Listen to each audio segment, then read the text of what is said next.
Brown. My role today is a volunteer for Driven by Us.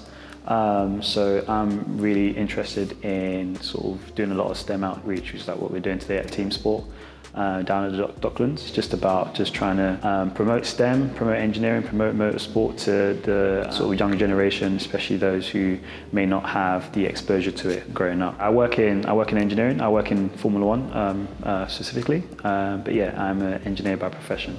Yeah, I think it's massively important. I think obviously representation is very important, and it does help having that exposure. You can kind of see obviously role models as a reference point to kind of where you'd like to go. It may not necessarily be motorsport or engineering, but it definitely kind of shows that it's possible, and I think gives young kids kind of that motivation and also kind of a bit of guidance as well to know how to get there as well. So yeah, it's massively important. Yeah, I think kids are always a bit more relaxed outside of a school environment. It kind of takes them out of that a little bit.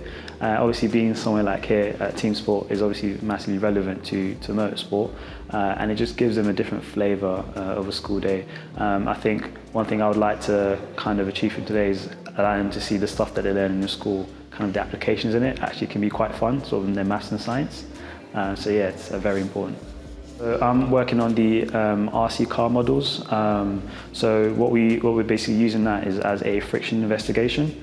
So we're basically using RC cars as a model for obviously real life racing cars, and looking at different parameters you can change on cars during a race weekend to basically extract more performance out of a car. So yeah, just kind of giving them a kind of a flavour on like what a lot of us basically get involved in our day jobs. Really, what's really cool about the RC cars is that obviously they can kind of take control of the remote and they can kind of go around the track and see how they perform. And then give a little bit of a background with different changes, how they could affect different characteristics of the car, and then leave it down to them to see based on how they were feeling the car should basically perform better. They can basically make those changes by themselves, and then they can hopefully then see the changes. If not, we'll then bring the car back in and try again. So really that kind of parallels what we do on a race weekend as well.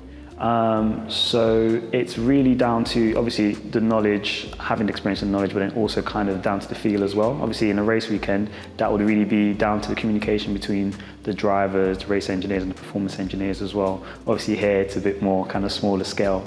So they're kind of doing a lot of that within their groups and within themselves. But essentially, yeah, it's something that they can start to get an idea of, for instance, spring rates, how that affects the drivability and the stability of a car. And that can be things that they've learned in physics, for instance. So just even just down to the expansion or compression of a spring. So that can be something that could be, depending on the kid, relatively mundane to learn kind of in the classroom. But now they can kind of see a real life application of that, you know, in racing cars. So effectively, on the RC car models, really, it's just unbolting parts of the damper and then essentially just taking out a specific spring and replacing that with another spring as well. So that allows that obviously the spring rates to be adaptable and obviously the stability of the chassis as well. And then similar with the tyres as well, they just kind of take the tyres off of the rim and then replace them with either a grippier or a less grippier tyre. So I want them to be inspired with engineering. I want them to go back to class, and next time they're sitting in maths or science or product design, they can see where learning these things can take them to kind of in their future careers. So yeah, I basically want them to be inspired by working in STEM.